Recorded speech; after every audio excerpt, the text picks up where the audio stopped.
Edgar Allan Poe, The Black Cat. For the most wild, yet most homely narrative which I am about to pen, I neither expect nor solicit belief. Mad indeed would I be to expect it, in a case where my very senses reject their own evidence. Yet mad am I not, and very surely do I not dream. But tomorrow I die, and today I would unburthen my soul. My immediate purpose is to place before the world, plainly, succinctly, and without comment, a series of mere household events. In their consequences, these events have terrified, have tortured, have destroyed me. Yet I will not attempt to expound them. To me they have presented little but horror, to many they will seem less terrible than baroques. Hereafter, perhaps, some intellect may be found which will reduce my phantasm to the commonplace, some intellect more calm, more logical, and far less excitable than my own, which will perceive in the circumstances I detail with awe nothing more than an ordinary succession of very natural causes and effects. From my infancy I was noted for the docility and humanity of my disposition. My tenderness of heart was even so conspicuous as to make me the jest of my companions. I was especially fond of animals, and was indulged by my parents with a great variety of pets. With these I spent most of my time, and never was so happy as when feeding and caressing them. This peculiarity of character grew with my growth, and, in my manhood, I derived from it one of my principal sources of pleasure. To those who have cherished an affection for a faithful and sagacious dog, I need hardly be at the trouble of explaining the nature or the intensity of the gratification thus derivable. There is something in the unselfish and self-sacrificing love of a brute which goes directly to the heart of him who has had frequent occasion to test the paltry friendship and gossamer fidelity of mere man. I married early, and was happy to find in my wife a disposition not uncongenial with my own. Observing my partiality for domestic pets, she lost no opportunity of procuring those of the most agreeable kind. We had birds, goldfish, a fine dog, rabbits, a small monkey, and a cat. This latter was a remarkably large and beautiful animal, entirely black, and sagacious to an astonishing degree. In speaking of his intelligence, my wife, who at heart was not a little tinctured with superstition, made frequent allusion to the ancient popular notion, which regarded all black cats as witches in disguise. Not that she was ever serious upon this point, and I mention the matter at all for no better reason than that it happens just now to be remembered. Pluto, this was the cat's name, was my favourite pet and playmate. I alone fed him, and he attended me wherever I went about the house. It was even with difficulty that I could prevent him from following me through the streets. Our friendship lasted in this manner for several years, during which my general temperament and character, through the instrumentality of the fiend intemperance, had, I blush to confess it, experienced a radical alteration for the worse. I grew day by day more moody, more irritable, more regardless of the feelings of others. I suffered myself to use intemperate language to my wife. At length I even offered her personal violence. My pets, of course, were made to feel the change in my disposition. I not only neglected but ill-used them. For Pluto, however, I still retained sufficient regard to restrain me from maltreating him, as I made no scruple of maltreating the rabbits, the monkey, or even the dog, when by accident or through affection they came in my way. But my disease grew upon me, for what disease is like alcohol? And at length even Pluto, who was now becoming old and consequently somewhat peevish, even Pluto began to experience the effect of my ill temper. One night, returning home, much intoxicated from one of my haunts about town, I fancied that the cat avoided my presence. I seized him, when, in his fright at my violence, he inflicted a slight wound upon my hand with his teeth. The fury of a demon instantly possessed me. I knew myself no longer. My original soul seemed, at once, to take its flight from my body, and a more than fiendish malevolence, gin-nurtured, thrilled every fibre of my frame. I took from my waistcoat pocket a penknife, opened it, grasped the poor beast by the throat, and deliberately cut one of its eyes from the socket. I blush, I burn, I shudder, while I pen the damnable atrocity. When reason returned with the morning, when I had slept off the fumes of the night's debauch, I experienced a sentiment half of horror, half of remorse, for the crime of which I had been guilty, but it was, at best, a feeble and equivocal feeling, and the soul remained untouched. I again plunged into excess, and soon drowned in wine all memory of the deed. In the meantime the cat slowly recovered. The socket of the lost eye presented, it is true, a frightful appearance, but he no longer appeared to suffer any pain. He went about the house as usual, but, as might be expected, fled in extreme terror at my approach. I had so much of my old heart left as to be at first grieved by this evident dislike on the part of a creature which had once so loved me. But this feeling soon gave place to irritation. And then came, as if to my final and irrevocable overthrow, the spirit of perverseness. Of this spirit philosophy takes no account. Yet I am not more sure that my soul lives than I am that perverseness is one of the primitive impulses of the human heart, one of the invisible primary faculties or sentiments which give direction to the character of man. Who has not 100 times found himself committing a vile or silly action for no other reason than because he knows he should not? Have we not a perpetual inclination, in the teeth of our best judgment, to violate that which is law merely because we understand it to be such? This spirit of perverseness, I say, came to my final overthrow. It was this unfathomable longing of the soul to vex itself, to offer violence to its own nature, to do wrong for the wrong's sake only, that urged me to continue and finally to consummate the injury I had inflicted upon the unoffending brute. One morning, in cool blood, I slipped a noose about its neck and hung it to the limb of a tree. Hung it with tears streaming from my eyes and with the bitterest remorse at my heart. Hung it because I knew that it loved me, and because I felt it had given me no reason of offence. Hung it because I knew that in so doing I was committing a sin, a deadly sin that would so jeopardize my immortal soul as to place it, if such a thing were possible, even beyond the reach of the infinite mercy of the most merciful and most terrible God. On the night of the day on which this cruel deed was done, I was aroused from sleep by the cry of fire. The curtains of my bed were in flames. The whole house was blazing. It was with great difficulty that my wife, a servant, and myself made our escape from the conflagration. The destruction was complete. My entire worldly wealth was swallowed up, and I resigned myself thenceforward to despair. I am above the weakness of seeking to establish a sequence of cause and effect between the disaster and the atrocity. But I am detailing a chain of facts, and wish not to leave even a possible link imperfect. On the day succeeding the fire, I visited the ruins. The walls, with one exception, had fallen in. This exception was found in a compartment wall not very thick, which stood above the middle of the house, and against which had rested the head of my bed. The plastering had here, in great measure, resisted the action of the fire, a fact which I attributed to its having been recently spread. About this wall a dense crowd were collected, and many persons seemed to be examining a particular portion of it with very minute and eager attention. The words strange, singular, and other similar expressions excited my curiosity.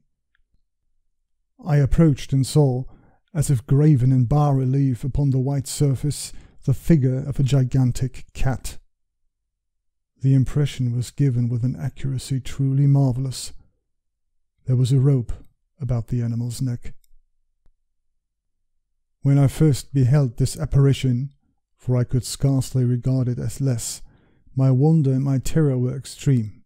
But at length reflection came to my aid. The cat, I remembered, had been hung in a garden adjacent to the house. Upon the alarm of fire, this garden had been immediately filled by the crowd, by some, one of whom the animal must have been cut from the tree and thrown, through an open window, into my chamber. This had probably been done with a view of arousing me from sleep. The falling of other walls had compressed the victim of my cruelty into the substance of the freshly spread plaster, the lime of which, with the flames, and the ammonia from the carcass, had then accomplished the portraiture as I saw it. Although I thus readily accounted to my reason, if not altogether to my conscience, for the startling fact just detailed, it did not the less fail to make a deep impression upon my fancy. For months I could not rid myself of the phantasm of the cat, and during this period there came back into my spirit a half-sentiment that seemed, but was not, remorse. I went so far as to regret the loss of the animal, and to look about me among the vile haunts which I now habitually frequented for another pet of the same species, and of somewhat similar appearance, with which to supply its place. One night, as I sat, half stupefied, in a den of more than infamy, my attention was suddenly drawn to some black object reposing upon the head of one of the immense hogsheads of gin or of rum which constituted the chief furniture of the apartment. I had been looking steadily at the top of this hogshead for some minutes, and what now caused me surprise was the fact that I had not sooner perceived the object thereupon. I approached it, and touched it with my hand. It was a black cat, a very large one, fully as large as Pluto and closely resembling him in every respect but one. Pluto had not a white hair upon any portion of his body, but this cat had a large, although indefinite splotch of white covering nearly the whole region of the breast.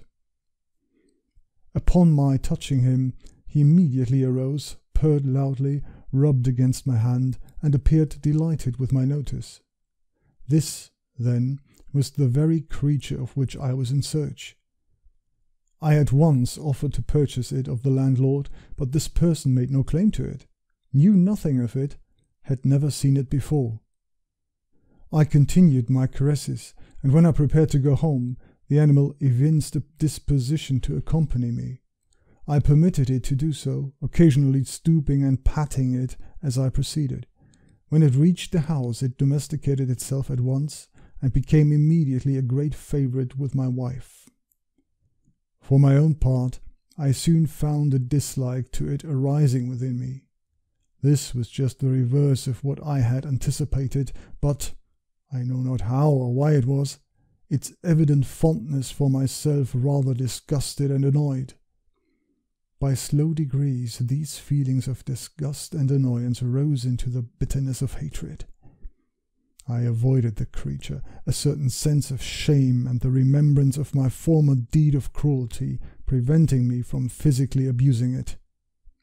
I did not, for some weeks, strike or otherwise violently ill-use it, but gradually, very gradually, I came to look upon it with unutterable loathing, and to flee silently from its odious presence, as from the breath of a pestilence. What added, no doubt, to my hatred of the beast, was the discovery, on the morning after I brought it home, that, like Pluto, it also had been deprived of one of its eyes. This circumstance, however, only endeared it to my wife, who, as I have already said, possessed in a high degree that humanity of feeling which had once been my distinguishing trait and the source of many of my simplest and purest pleasures. With my aversion to this cat, however, its partiality for myself seemed to increase. It followed my footsteps with pertinacity which it would be difficult to make the reader comprehend. When I sat, it would crouch beneath my chair, or spring upon my knees, covering me with its loathsome caresses. If I arose to walk, it would get between my feet and thus nearly throw me down, or, fastening its long and sharp claws in my dress, clamber in this manner to my breast. At such times, although I longed to destroy it with a blow, I was yet withheld from so doing, partly by a memory of my former crime, but chiefly, let me confess it at once, by absolute dread of the beast.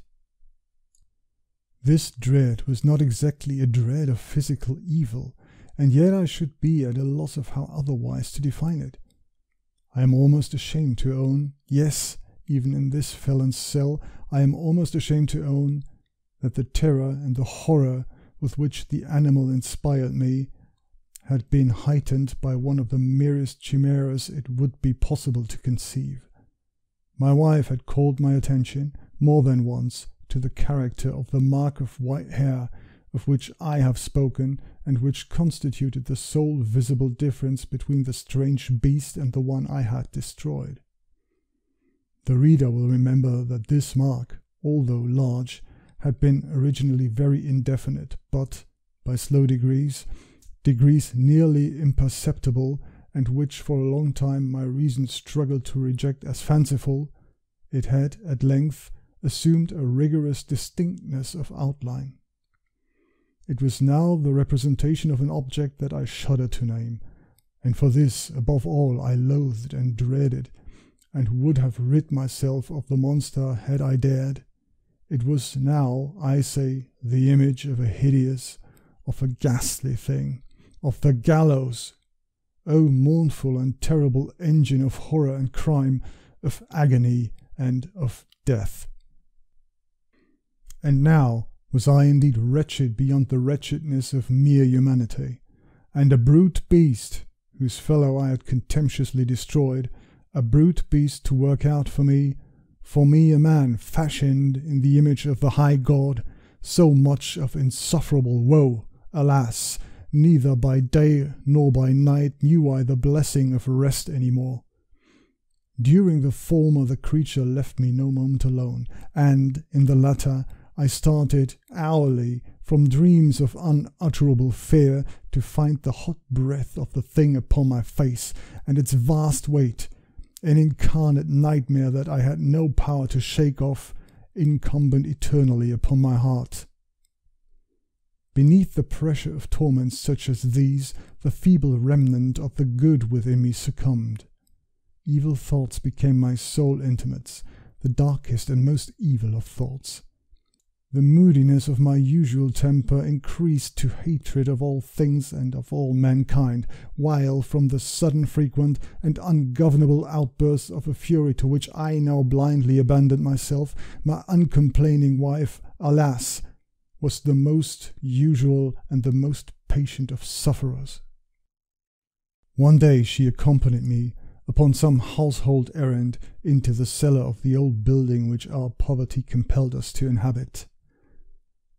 The cat followed me down the steep stairs, and, nearly throwing me headlong, exasperated me to madness. Uplifting an axe, and forgetting, in my wrath, the childish dread which had hitherto stayed my hand, I aimed a blow at the animal which, of course, would have proved instantly fatal had it descended as I wished. But this blow was arrested by the hand of my wife. Goaded by the interference into a rage more than demoniacal, I withdrew my arm from her grasp and buried the axe in her brain. She fell dead upon the spot without a groan. This hideous murder accomplished, I set myself forthwith, and with entire deliberation, to the task of concealing the body. I knew that I could not remove it from the house, either by day or by night, without the risk of being observed by the neighbours. Many projects entered my mind. At one period I thought of cutting the corpse into minute fragments and destroying them by fire. At another I resolved to dig a grave for it in the floor of the cellar. Again I deliberated about casting it in the well in the yard, about packing it in a box as if merchandise with the usual arrangements, and so getting a porter to take it from the house. Finally I hit upon what I considered a far better expedient than either of these. I determined to wall it up in the cellar, as the monks of the Middle Ages are recorded to have walled up their victims. For a purpose such as this, the cellar was well adapted. Its walls were loosely constructed, and had lately been plastered throughout with a rough plaster which the dampness of the atmosphere had prevented from hardening. Moreover, in one of the walls was a projection caused by a false chimney or fireplace that had been filled up and made to resemble the rest of the cellar. I made no doubt that I could readily displace the bricks at this point, insert the corpse, and wall the whole up as before, so that no eye could detect anything suspicious. And in this calculation I was not deceived. By means of a crowbar I easily dislodged the bricks, and, having carefully deposited the body against the inner wall, I propped it in that position while, with little trouble, I relaid the whole structure as it originally stood. Having procured mortar, sand, and hair with every possible precaution, I prepared a plaster which could not be distinguished from the old, and with this I very carefully went over the new brickwork. When I had finished, I felt satisfied that all was right. The wall did not present the slightest appearance of having been disturbed. The rubbish on the floor was picked up with the minutest care. I looked around triumphantly, and said to myself, "Here at least, then, my labour has not been in vain." My next step was to look for the beast which had been the cause of so much wretchedness, for I had, at length, firmly resolved to put it to death. Had I been able to meet with it at the moment, there could have been no doubt of its fate, but it appeared that the crafty animal had been alarmed at the violence of my previous anger, and forbore to present itself in my present mood. It is impossible to describe or to imagine the deep, the blissful sense of relief which the absence of the detested creature occasioned in my bosom. It did not make its appearance during the night, and thus for one night at least, since its introduction to the house, I soundly and tranquilly slept. I slept even with the burden of murder upon my soul. The second and the third day passed, and still my tormentor came not. Once again I breathed as a free man. The monster, in terror, had fled the premises forever. I should behold it no more. My happiness was supreme. The guilt of my dark deed disturbed me but little. Some few inquiries had been made, but these had been readily answered. Even a search had been instituted, but of course nothing was to be discovered. I looked upon my future felicity as secured. Upon the fourth day of the assassination, a party of the police came very unexpectedly into the house, and proceeded again to make a rigorous investigation of the premises. Secure, however, in the inscrutability of my place of concealment, I felt no embarrassment whatever.